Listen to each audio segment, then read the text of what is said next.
quelques instants, émission.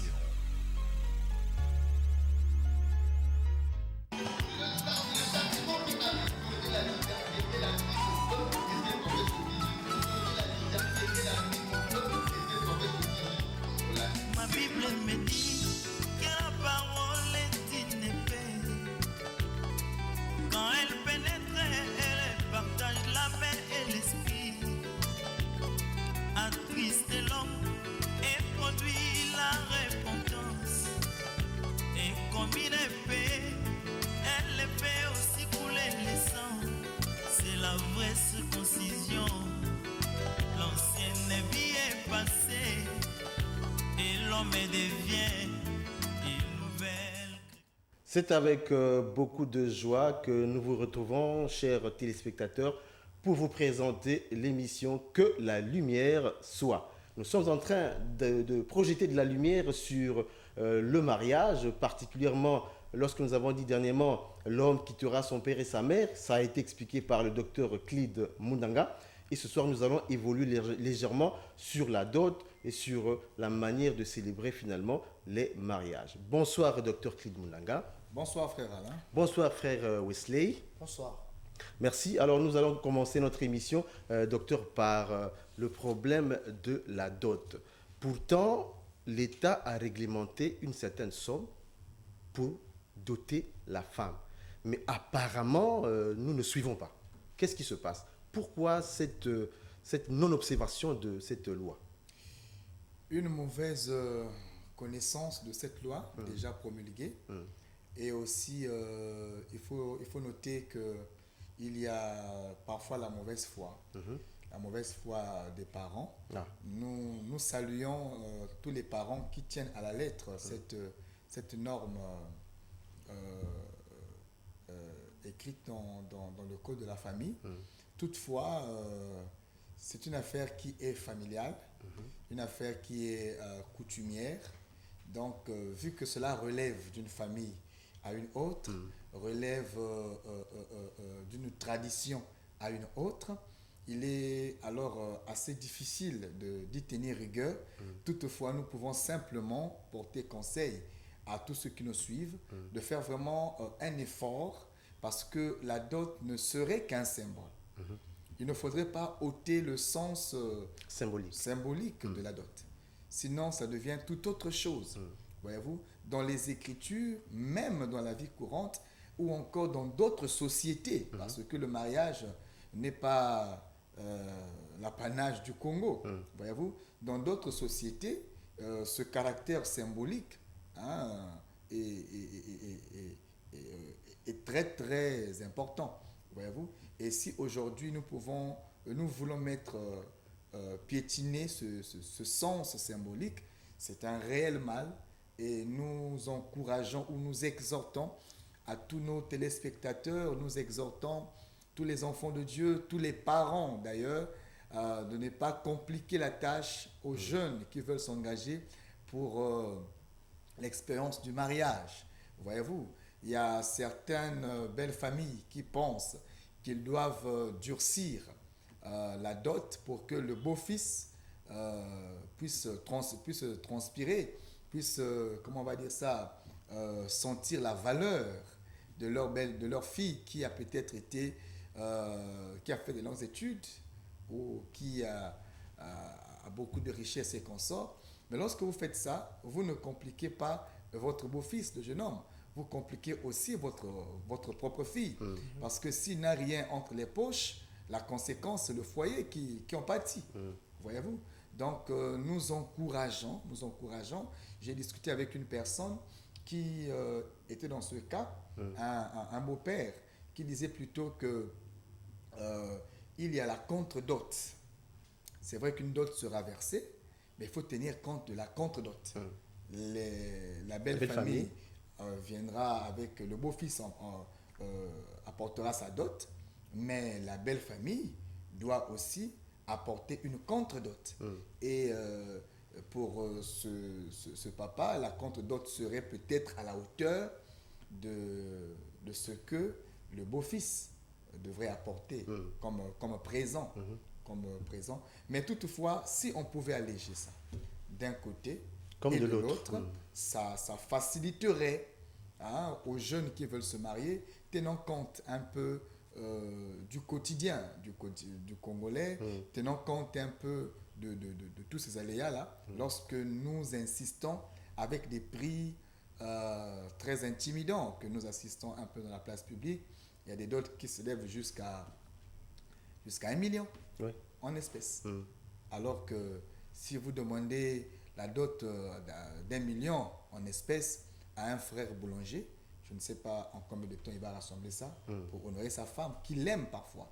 Mais les parents ne lui permettent pas d'honorer sa femme.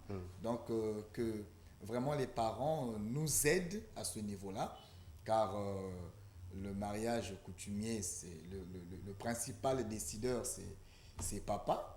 Donc, que les parents nous aident, que les parents soient un peu plus larges, essayer de réviser un peu cette façon de faire, car ça n'arrange pas les enfants que nous sommes. Ah là, c'est bien dit, docteur. Et il y a également un aspect que nous voulons voir ce soir. Oui. Et imaginez un couple qui se met ensemble dans un foyer et deux matins, madame réalise que ce n'est pas l'homme qu'il lui fallait.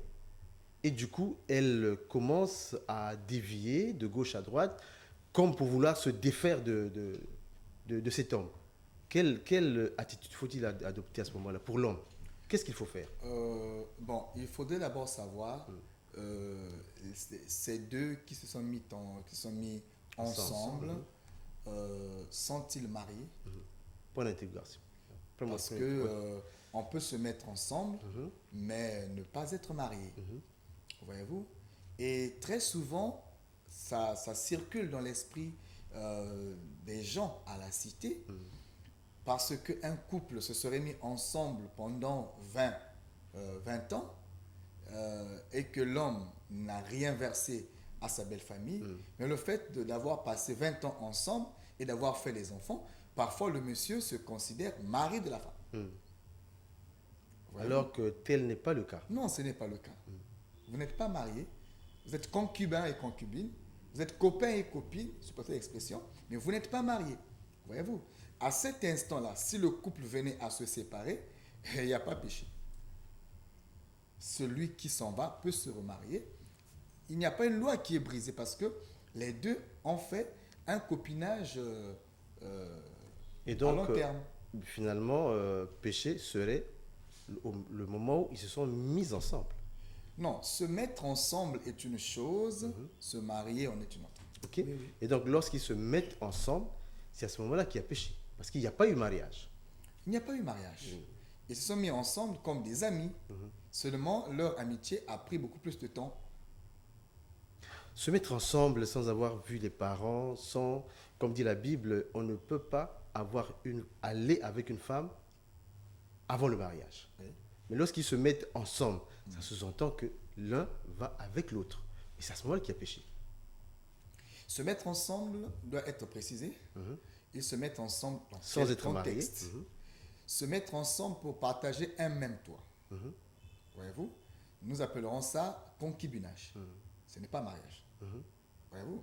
Or que l'état de concubinage dans les Écritures reste péché. C'est ce que je voulais dire justement. Ok? Ils peuvent avoir fait des enfants. Vous savez, parfois, la société finit par vous accepter comme tel. Voyez-vous? Vous appelez comme mari et femme. Mais dans le fond, vous ne l'êtes pas. Voilà pourquoi nous assistons à des cas très alarmants, mais bien réels, où vous avez un couple 30 ans après, la femme décède, ou encore l'homme décède, ou la femme décède, on demande à l'homme d'épouser celle qui est déjà morte. Parce que pendant les 30 ans, la famille n'avait jamais reconnu cet homme-là comme beau-fils, bien qu'il venait... De façon officielle, quoi. Officielle. Bien qu'il venait, bien qu'il y avait des enfants, bien qu'il y a tout, mais parfois même on te demande d'épouser tes propres enfants. Voyez-vous? C'est parce que la famille, dans un sens, ne te considère pas comme tel. Tu es officieusement un beau-fils, mais officiellement, tu n'es pas accueilli. Et c'est un péché. C'est un péché.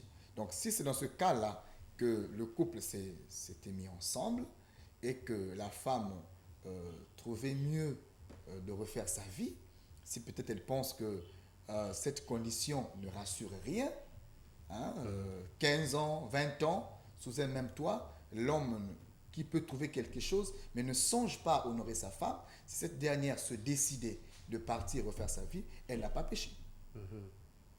Ça, c'est le C'est vrai premier que cas. c'est mal conçu à la cité, mais dans les textes, elle n'a pas péché, elle n'est pas mariée, et elle n'est pas liée d'après le droit à cet homme-là. D'après le droit Et d'après la établi parole. par les hommes et aussi d'après la Et parole. d'après la parole. Voyez-vous, elle est libre. Voyez-vous. L'Écriture dit que personne ne sépare ce que Dieu a joint. Joint. C'est par le lien du mariage. Voyez-vous. On dit que aussi longtemps que les conjoints vivent, donc les mariés, séparés, l'un est sous la puissance de l'autre. Voyez-vous. Mais s'il n'y a jamais eu mariage, cet acte symbolique n'a jamais été fait, en réalité, ils sont libres chacun de reprendre sa vie. Donc, si dans ce cas-là, il n'y a pas de problème. Mais si les deux ont été mariés, une dot a été versée, à cet instant-là, la femme ne peut plus sortir de son toit conjugal. Ce sera l'abandon du foyer. Et ça, ce n'est pas bien. Ce n'est pas bien. Nous exhortons tous nos téléspectateurs de ne jamais penser à ça. Pour les enfants de Dieu, le divorce n'a jamais été une option. Voyez-vous, c'est une faute et une erreur. Si vous êtes marié, on peut toujours arranger et réparer. On ne marie pas l'homme parfait, mais on marie un homme dont on aura un travail à faire pour le rendre comme on veut qu'il soit. Voyez-vous? Et vice-versa. Donc, vice-versa. Donc, s'il y a des imperfections, on se supportera. À l'instant où vous acceptez de faire chemin, où vous acceptez d'unir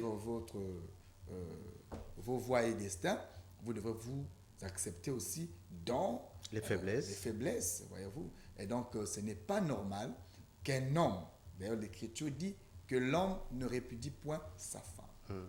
La femme non plus n'a pas le droit de répudier son mari. S'il y a un problème, priez ensemble. Voilà pourquoi l'Écriture dit, mariez-vous dans le Seigneur. C'est pour que quand viendrait des temps difficiles, que le couple prenne le temps de prier, de chercher Dieu. Même si votre situation est au seuil du divorce, même si votre foyer traverse des moments très difficiles, je peux vous assurer que celui qui a institué le mariage a des solutions dans tous les cas que vous pourrez rencontrer. Amen. Peu importe vos déboires, je peux vous assurer que par la prière, le Seigneur peut encore tout restaurer, peut encore tout remettre ensemble, car Dieu aime le mariage. Amen. Alors, ça, c'est une très, très, très bonne explication, docteur. Et finalement, vous n'avez traité que ce cas-là. Le deuxième cas serait que le couple était marié et à ce moment-là, on ne parlerait même pas de divorce. Entre-temps, lorsque vous avez exposé lors des émissions précédentes, il était question de parler aussi de la célébration des mariages. Vous avez dit qu'on ne devrait pas faire un culte de personnalité pendant les mariages. Finalement, docteur, quelle serait la meilleure procédure pour célébrer un mariage après l'étape coutumière? Lorsqu'on a fini l'étape coutumière, certains vont droit dans l'église pour faire la fête. Qu'est-ce que vous en dites, vous? Bon, mettons la lumière sur ces choses. Telles sont aussi les questions que nous sommes déjà en train de recevoir À travers ces SMS? ce SMS. Donc, nous demandons à tous nos téléspectateurs de garder leur mal en patience. Nous sommes en train d'avancer au fur et à mesure. Nous lirons et pendant que nous évoluons aussi avec les prochaines séries d'émissions. Celles qu'on pourra répondre aujourd'hui, nous répondrons. Celles qu'on ne pourra pas faute de temps, nous allons répondre à ça la prochaine séance. Bon, en ce qui concerne les Écritures, nous devons mettre l'ordre. Car Dieu est un Dieu d'ordre. Dieu n'accompagne pas ce que sa parole n'a pas dit. Et Dieu n'est pas présent là où sa parole est absente. Oui. Là où est la parole, là est Dieu. Voyez-vous? Là où la parole est absente, Dieu aussi est absent dans un certain langage. Dieu est partout, oui, mais il ne s'associe pas à tout ce qui exclut sa parole. Amen. Voyez-vous? Dans son omniprésence, il pourra errer là, mais il n'est pas avec vous. Il ne cautionne pas. Il ne cautionne pas. La dot est une institution divine. C'est Dieu qui a institué la dot. Et dans les Écritures, nous avons beaucoup d'exemples. Vous avez l'intendant le plus ancien qui a versé une dot pour récupérer Rebecca. Vous avez Jacob qui a payé la dot par le travail pour récupérer sa femme bien-aimée. Vous avez donc tous ceux qui se sont mariés dans les Écritures ont payé un prix. La dot, en fait, c'est un prix, c'est un symbole qu'on verse à son beau-père pour que celui-ci te donne sa fille. Voyez-vous? Et dans les Écritures, la dot dépendait d'une famille à une autre. Il n'y avait pas un prix fixe. Établi. C'est le père qui fixait le prix de sa fille. Voyez-vous? Comme on le voit aujourd'hui, sauf que nous décrions l'exagération. Voyez-vous? Sinon, le père est en droit de donner le montant qui convient, hein, qui l'arrange lui. Seulement qu'il n'exagère pas, parce que ce que nous assistons est un cas d'exagération. Quand on voit une dot, l'espèce allant jusqu'à 1 million, 1,5 million, on se dit que quelque part, on abuse des autres. Voyez-vous? La dot n'est pas un fonds de commerce, mais c'est un acte symbolique. Maintenant, quand nous revenons, frère Alain, une fois la dot a été versée dans les Écritures, dès lors que le papa confie la fille à son beau-fils, les deux sont mariés. Ok? Qu'est-ce que vous entendez par les deux sont mariés? Quoi qui va arriver après? C'est le père qui marie sa fille. Exactement. Voyez-vous? C'est le père qui marie sa fille. Dès lors que le père a confié la fille auprès de son beau-fils, naturellement et bibliquement, celui qui récupère la fille est en droit de vivre avec sa fille sous le même toit. Ah, donc elle prend sa femme après la célébration du mariage coutumier. C'est ce que la Bible nous enseigne. Amen. Nous avons sur le terrain l'enseignement de la Bible et l'enseignement que les Européens nous ont apporté. On doit mettre la nuance. Oui. Voyez-vous, nous avons du mal à vivre la parole parce qu'il y a cette saturation des doctrines ou encore des cultures occidentales que nous importons, parfois même dans nos églises. Voyez-vous? Mais la parole ne reconnaît pas ça, n'en fait pas mention. Vous êtes d'accord avec moi que quand Jacob a fini de verser sa dot, il a récupéré sa femme, il y avait une fête. Oui. Voyez-vous? Il y a eu une fête et pendant la fête, Jacob a béni son beau-fils et sa fille aussi. Et naturellement, la même nuit, la femme est allée dans la tente de son mari. Le mariage a été consommé. Voyez-vous? Quand l'intendant le plus ancien a versé le prix de la dot et qu'il a récupéré Rebecca, dès que Rebecca entre, on n'a pas attendu qu'on fasse un culte quelconque. Automatiquement, Amen. la femme est entrée et le mariage a été consommé. Le culte n'a pas commencé aujourd'hui. Depuis le temps d'Abraham, il y a eu des cultes, mais on n'en a jamais vu un seul en l'honneur d'un marié quelconque. Voyez-vous? On doit faire une nuance entre ce que dit la parole et ce que nous apportent les Occidentaux. Voyez-vous? Cette pratique que nous assistons aujourd'hui un peu partout, elle n'est pas biblique. Elle n'est pas scripturelle. Et j'aimerais dire ici, le dire un peu plus fort pour celui qui m'entend, une pratique peut être publique, mais ne pas être biblique. Amen. Voilà pourquoi les enfants de Dieu doivent prendre le soin de vérifier ce qu'ils font, ce qu'ils pratiquent, mais à la lumière des Écritures. Amen. Voyez-vous? La dot est biblique. Avant même qu'une société la reconnaisse, elle est déjà biblique, instituée par Dieu. C'est le père qui marie sa fille. Le père a fixé un prix. Le père a reçu le prix de plein gré. Le père confie sa fille. Il se libère de la fille. La fille est donnée auprès du beau-fils. Voyez-vous? Maintenant, que quelqu'un vienne pour dire non, vous ne pouvez pas rester ensemble, ce sera le péché. Attendez d'abord que vous ayez fait, qu'on appelle ça, Les trois cachés. les trois cachets. La mairie et l'église. Donc l'église, la mairie, marie aussi. Et l'église, marie aussi. C'est la pratique aujourd'hui. Non, dans la société congolaise, il n'est même pas un délit qu'un couple qui a respecté l'étape de la dot soit ensemble. Voyez-vous, l'État encourage même ça. Les autorités encouragent ça et reconnaissent la dot. La dot est reconnue dans les textes en vigueur. Très bien. Donc celui qui a doté sa femme, il est couvert par la loi. Voyez-vous. Et quand même le code de la famille le dit, on peut donner un temps au couple doté de préparer leur mariage officiel. C'est-à-dire aller légaliser ce qui a été fait par les parents. Autrement dit, l'expression mariage officiel ne tiendrait pas à ce moment-là, docteur. Bon, c'est un terme français. Beaucoup d'années avant qu'on adopte cette structure, je veux dire, que le monde ne devienne aussi moderne qu'il est aujourd'hui, après la dot, c'était déjà, le mariage était consommé.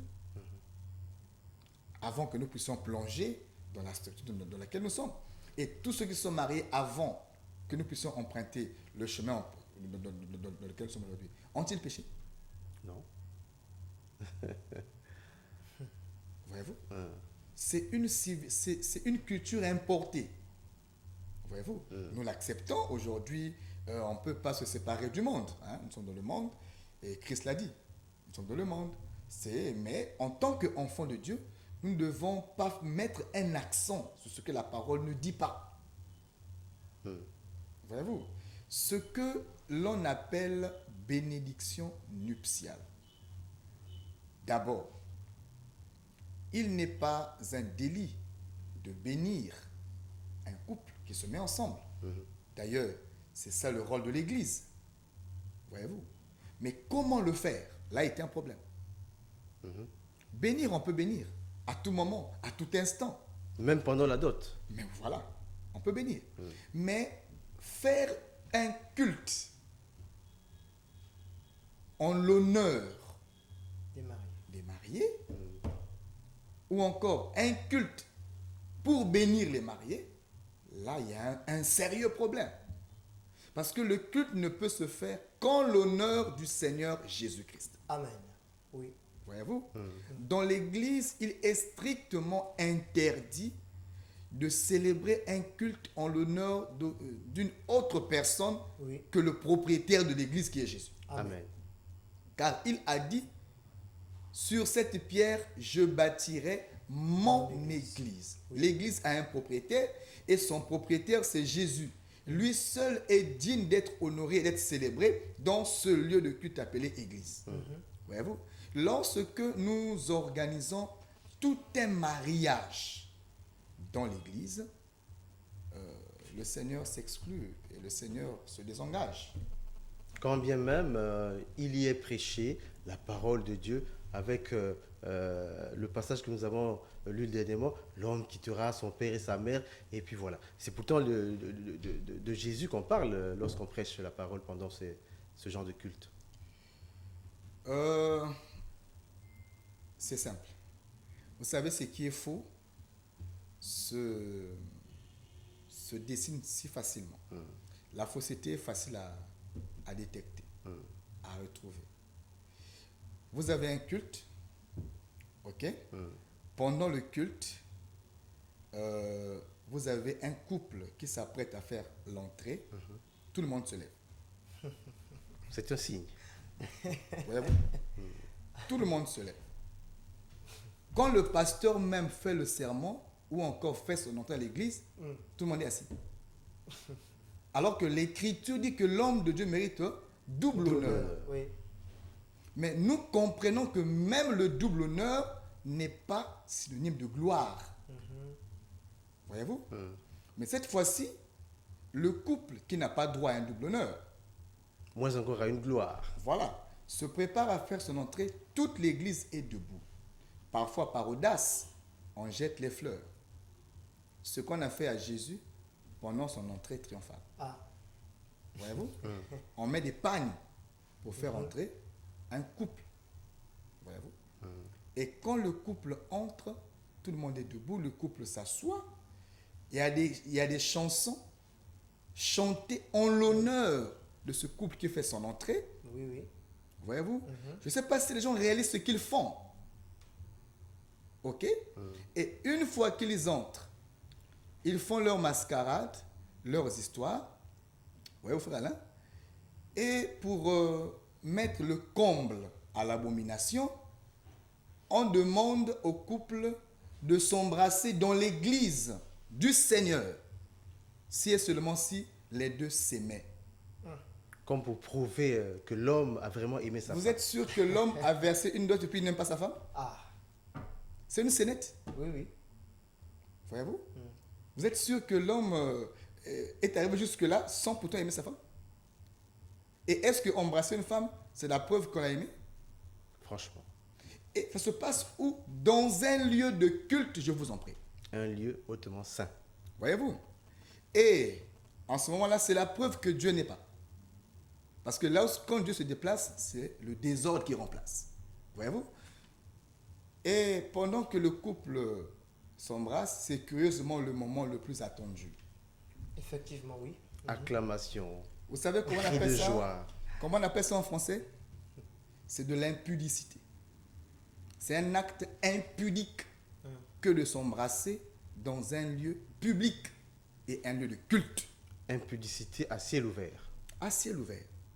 Ce que papa et maman ne peuvent pas faire devant leurs enfants au salon, parce qu'ils ont honte de leurs enfants au salon, et demandent au couple de le faire devant leurs enfants, devant toute l'église et devant toute la population. Et on acclame, et les enfants et les grandes personnes. Quel enseignement donnons-nous aux enfants à cet instant? Voyez-vous? Oui, oui. C'est une abomination. Cette façon de faire n'est pas biblique. Ça renverse toute la morale chrétienne. Voyez-vous? Non C'est seulement- un acte dépourvu de sens. Docteur, je m'en excuse.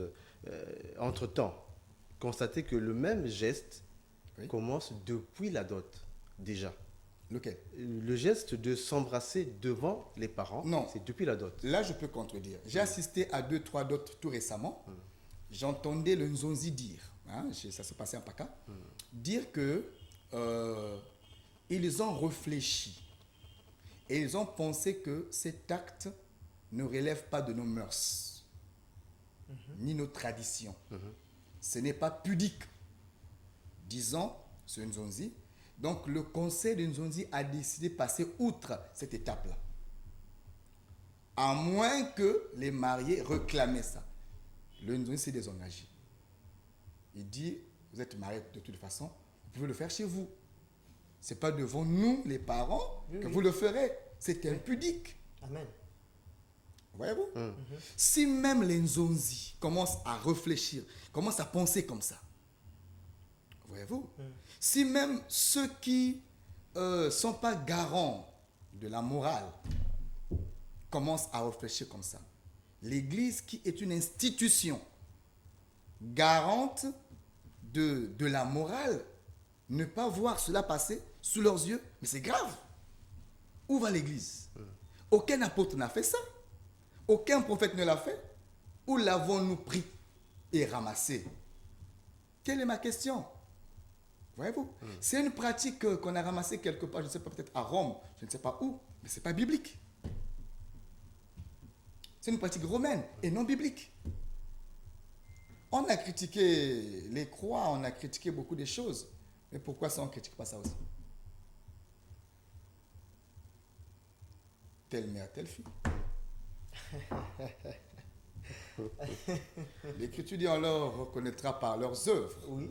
Je pense que je parle à un peuple sensé, qui comprend, qui peut aussi essayer de discerner ce que je dis, de balancer ce que je dis. Et puisque je dis, peut-être que quelqu'un au moins une fois a déjà assisté, lors d'un culte. Quel est ce culte où l'on s'embrasse?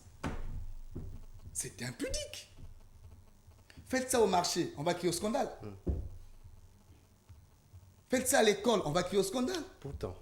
Faites ça dans un lieu public, on va crier au scandale. Mais dans l'église, on acclame. Donc l'église, c'est quoi? C'est un site de plage. Écoutez, il ne faut pas réduire l'église. Le Seigneur, un jour, a pris le fouet quand il a vu ça. Il dit qu'il est écrit, la maison de mon Père sera appelée une maison de prière et vous en avez fait une caverne des voleurs et d'impudiques. Très clair. Voyez-vous? Oui. C'est un acte impudique et nous le disons tout haut et tout fort. Ceux qui le font doivent se repentir et doivent revoir, recadrer le tir. C'est pas bon. C'est un acte impudique. On n'est pas contre la bénédiction. On doit bénir les frères et sœurs. C'est normal, c'est notre droit en tant qu'homme de Dieu. Voyez-vous? L'homme de Dieu ne célèbre pas le mariage. L'homme de Dieu bénit le mariage. Il est établi pour bénir. Malheureusement, docteur, vous l'avez dit tout à l'heure, hein, l'homme de Dieu ne célèbre pas le mariage. Mais malheureusement, c'est à ce à quoi nous assistons. Parce qu'il y a certaines églises qui remettent tout ce que la mairie a fait. Lorsque le couple arrive, À l'église. toute la procédure, hein, Les alliances. on enlève les alliances, on remet les alliances, ainsi de suite. Il est fait porter, enfin, tout le tralala. Mais ce que fait le maire est symbolique. Il est l'officier d'État civil. En autorité. Il est à cet instant représentant des lois. Voyez-vous? Il incarne toute la République. À cet instant-là, il prend un anneau comme sceau et place au niveau des doigts des deux conjoints, comme pour sceller l'acte qui a été fait, pour dire que nous reconnaissons ce que les parents ont fait, nous approuvons, nous validons, voyez-vous, mais que quelqu'un vienne pour ôter l'anneau qui a été placé par l'autorité d'état civil, il est en train de déshonorer César. Bafouer l'autorité. L'Écriture dit rendez à César Ce qui est à ce César. qui est à César, à Dieu ce qui est à Dieu. Amen. Voyez-vous, il n'y a pas une écriture qui laisse le droit à un homme de Dieu de retirer l'anneau. C'est un péché, c'est pas normal. Oui. Ça, c'est déshonorer l'autorité établie. Or, l'écriture dit honorez à vos autorités. Donc, une fois qu'il a placé l'anneau, l'homme de Dieu, en tant qu'homme spirituel, représentant du ciel et non de la terre, il vient pour bénir ce qui a été fait. Amen. Voyez-vous, la terre a ses représentants. On les respecte, on les honore. Mais en tant que représentants du ciel, nous engageons le ciel, nous bénissons avec les paroles. Voyez-vous. Vous avez dit tout à l'heure à César ce qui est à César. Est-ce que le couple chrétien est obligé de porter l'anneau? Car le problème d'anneau, on doit comprendre également d'où ça vient, hein, le port de l'anneau, les anneaux dans le temps.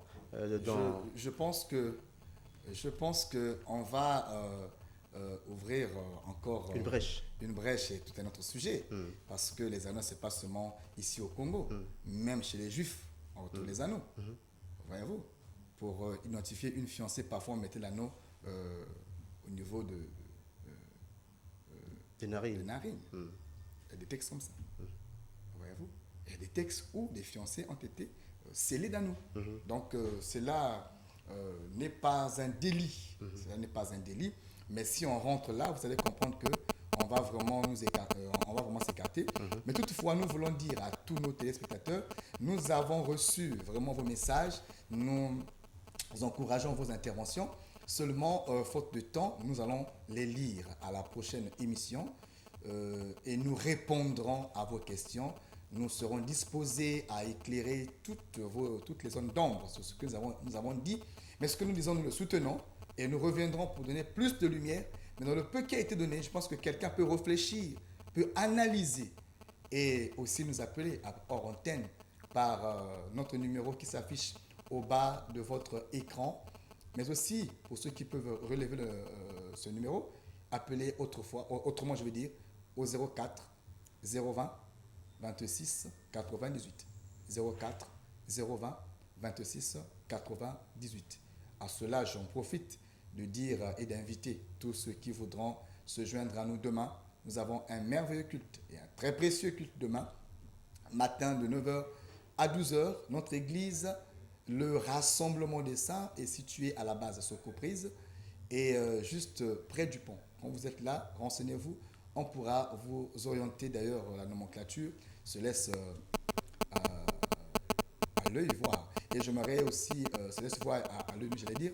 Et nous rappelons que dans les environs, tu ne te retrouves pas, tu pourras toujours appeler par le numéro qui s'affiche au bas de votre écran et nous saurons nous rapprocher de vous pour mieux vous orienter. Nous avons un thème merveilleux. Nous parlons sur la fête des moissons et nous sommes sur le sujet de la gerbe agitée. Et nous avons commencé à expliquer déjà que pour que la moisson soit agréée, il faudrait que la gerbe soit donnée auprès du sacrificateur qui doit agiter la gerbe de côté et de l'autre. Donc on explique le mouvement de la gerbe agitée de côté et de l'autre. Merci beaucoup, Dr Clide Mundanga. Le plaisir a été le nôtre de vous recevoir encore sur ce plateau. Alors, fin de cette émission, nous sommes censés nous retrouver le jeudi pour la rediffusion de la même émission, jeudi 14h30 sur TPT+. Et à la radio aussi, je pense qu'il y a le même programme se parle. À la radio, c'est le même programme, lundi, mardi, jeudi et dimanche, 21h40. Vous aurez la même émission que La Lumière soit. Merci donc pour votre aimable attention. À nous revoir à la prochaine occasion. Bonsoir chez vous. Bonsoir.